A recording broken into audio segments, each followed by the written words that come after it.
మంత్ర, యంత్ర, తంత్ర, మూలిక, రుద్రాక్ష, నవరత్న, హోమ, క్రియ, జ్యోతిష్య, వాస్తు, హస్త సాముద్రికాలచే బ్రహ్మాస్త్ర పరిష్కార మార్గం. శ్రేయం గురుదత్త. ఆత్మీయులందరికీ స్వాగతం. కొన్ని వందల సంవత్సరాల కిందట, అంటే పూర్వకాలంలో మనం చాలా సింపుల్గా చెప్పుకోవచ్చు. పూర్వకాలంలో సంపాదించినటువంటి ధనాన్ని, సరే ఈ రోజులలో అంటే మనకు బ్యాంకులు ఇతరత్ర అన్ని అవకాశాలు ఉన్నాయి, కానీ ఆ కాలంలో ఏమి లేవు కదా.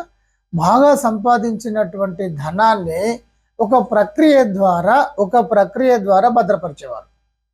ఇది ఎక్కువగా వాళ్లకు సంబంధించిన ఇండ్లలో మాత్రమే చేసేవారు.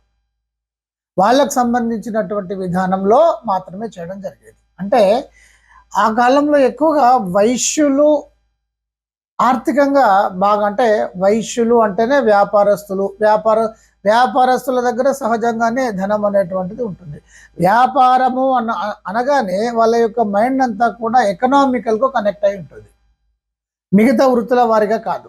కనుక ఇది ఒక విధానంగా ఉండేది. విపరీతంగా డబ్బు వాళ్ళు సంపాదించేవారు. ఇది ఒక వర్గం అయితే, ఇక మనకు సహజంగానే జమీందారులు ఇలాంటి వారందరూ కూడా ఉండేవారు. ముఖ్యంగా 3 వర్గాలు ఉండేవి. ఒక వర్గం ఏంటంటే రాజులు, ఆ పైన ఉండేటువంటి వారు చక్రవర్తులు. ఈ రాజులు చక్రవర్తులు వీరు సంపాదించినటువంటి, అంటే వీరి యొక్క ధనాన్ని అంతా కూడా ఈ కొండలలో గుహలలో చాలా శక్తివంతమైనటువంటి బంధనాలను పెట్టి వీళ్ళు భద్రపరుచుకునేవారు. ఖజానా ఒక రకంగా నిధులు. ఏది రాజులు చక్రవర్తులు వీళ్ళకి సంబంధించినటువంటి విధానంలో. సరే, ఇది పక్కన పెట్టినట్టయితే ఆ తర్వాత ఉండేటువంటి వర్గం ఏంటంటే, ఇక ఆ రాజు కింద ఉండేటువంటి వారు ముఖ్యమైనటువంటి సైన్యాధ్యక్షులు కావచ్చు, అంటే సైనిక అధికారులు కావచ్చు, లేదా ఆ జమీందారులు ఇలాంటి వారు ఇతరత్రా ఉంటారు కదా. వీరందరూ కూడా ఒక వర్గం అయితే, ఇక ఇంకొక విధానం ఏంటంటే ఈ వైశ్యులే కాదు, వ్యాపారంలో ఉండేటువంటి వారు, ఇంకా ఏదైనా విధంగా డబ్బు సంపాదించినటువంటి వారు ఈ ధనాన్ని అప్పుడంతా కూడా బంగారము వెండి రూపాయలలోనే ఉండేది. వజ్రాలు వైడూర్యాలు వీటిని అన్నిటినీ కూడా భద్రపరిచేవారు. మరి ఎక్కడ భద్రపరచాలి అని అనుకున్నప్పుడు మీరు ఏం చేసేవారంటే, ఇప్పుడు జమీందారుల యొక్క స్థాయి ఒక రకంగా ఉంటుంది, వ్యాపారస్తుల యొక్క స్థాయి ఇంకొక రకంగా ఉంటుంది. ఇప్పుడు జమీందారుల యొక్క స్థాయి, జమీందారులు అనుకున్నప్పుడు వాళ్ళంతా సహజంగానే ధనవంతులు. అందులో కూడా విపరీతంగా ధనాన్ని సంపాదించినటువంటి వారు ఒక వర్గము. రెండవది ఏంటంటే, ఈ వ్యాపార వర్గంలో కూడా మినిమము ₹1,00,00,000 సంపాదించినటువంటి వారు. అంటే ఆ కాలంలో కోటి అంటే మరి మామూలు కాదు కదా, ఇప్పుడు 100 కోట్లతో సమానం. అర్థమైంది కదా. సో ఇక్కడ వీరు ఏం చేసేవారంటే, ఆ సంపదనంతా కూడా ఒక ప్రయోగం ద్వారా భద్రపరిచేవారు. వీళ్ళని ఏమనేవారంటే కోటికి పడగలెత్తిన వారు అనేవారు. గతంలో ఈ నానుడి ఉండేది. వీరు ఏం చేసేవారంటే, వీరి యొక్క ఇండ్లు కూడా పాతకాలంలో ఒక లగ్జరీగా ఉండేవి, ఆ కాలానికి తగినటువంటి విధంగా లగ్జరీగా ఉండేవి. సో ఇక్కడ వారి యొక్క ధనాన్ని వారు, ఇప్పుడు చెప్పాను కదా, ఈ బంగారము ఈ వెండి ఇతరత్ర వీటిని అంటే కొన్ని విగ్రహాల రూపంలో కూడా చిన్నగా వాళ్ళు తయారు చేపించి అలా పెట్టుకునేవారు.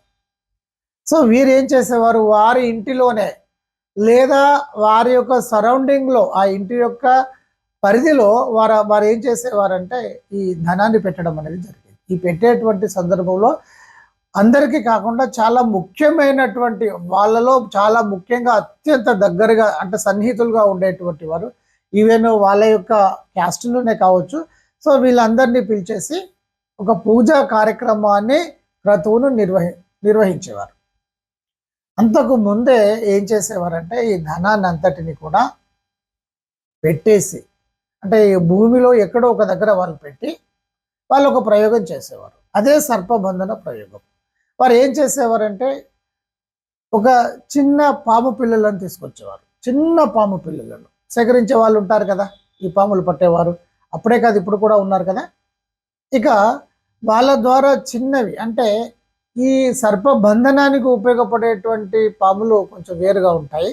సో చాలా అతి కష్టం మీద వాటిని సేకరించేసేసి వాటిని అక్కడ పెట్టి మంత్రబంధనం చేసేవారు. మంత్రబంధనం. ఈ మంత్రబంధనం చేయడం మూలాన అది ఏం చేస్తుంది అంటే, అది క్రమంగా పెరిగినప్పటికీ కూడా ఆ నిధికి కాపలా ఉండడము, వారు ఎక్కడైతే వారి ఇంటిలో వారి పరిధిలో పెడతారో దానికి కాపలా ఉండడం అనేటువంటిది జరిగేది. ఈ గతంలో ఉండేటువంటి విధానం ఇదంతా. సో ఉండేది. అది ఎక్కడికి వెళ్ళినా కూడా తిరిగి అక్కడికి రావడము, చూసుకోవడము ఇలా ఉండేది.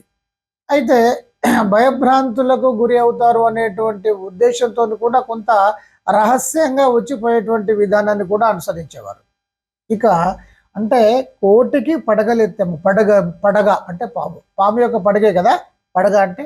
కోటికి పడగలెత్తాము అంటే మేము ఒక స్థాయిలో ఉన్నాము అని చెప్పుకోవడానికి ఈ సర్పబంధన ప్రయోగం చేసి ఇంటిలోనే పెట్టేసేవారు.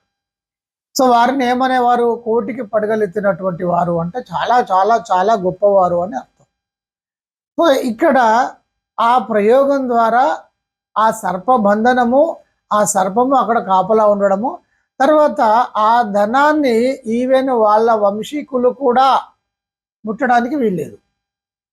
మరి తీయాలి అని అనుకున్నప్పుడు దానికి సంబంధించినటువంటి విప్పేటువంటి విధానాన్ని పరిపూర్ణంగా చేసిన తర్వాత మాత్రమే చేయాలి. చూడండి ఎంత సిస్టమేటిక్గా ఆ కాలంలో పెట్టేవారు. ఇది చాలా గొప్ప విధానం, కానీ ఇది మామూలు విషయం కాదు. సో అలా పెట్టేటువంటి వారు.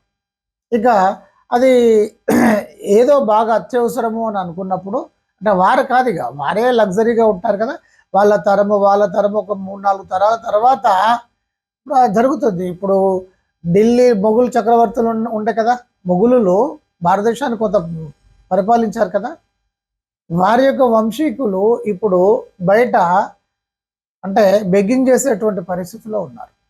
ఇంకా దేనికి అదే కర్మ కొట్టేస్తుంది కదా అన్యాయంగా సంపాదించినప్పుడు. వాళ్ళ పరిస్థితి ఇప్పుడు అది ఉంది. అలా అంటే అర్థం ఏంటిది ఇక్కడ? ఏదో ఒక తరంలో వారు చితికిపోయి బాగా ఇబ్బందులు అయినప్పుడు వీటిని తీసుకోవాలి. దానికి సంబంధించినటువంటి విధి విధానాలన్నీ కూడా అనుసరించి అది పూర్తిగా తీసుకొని ఉపయోగించుకోవడం అనేటువంటిది జరుగుతుంది.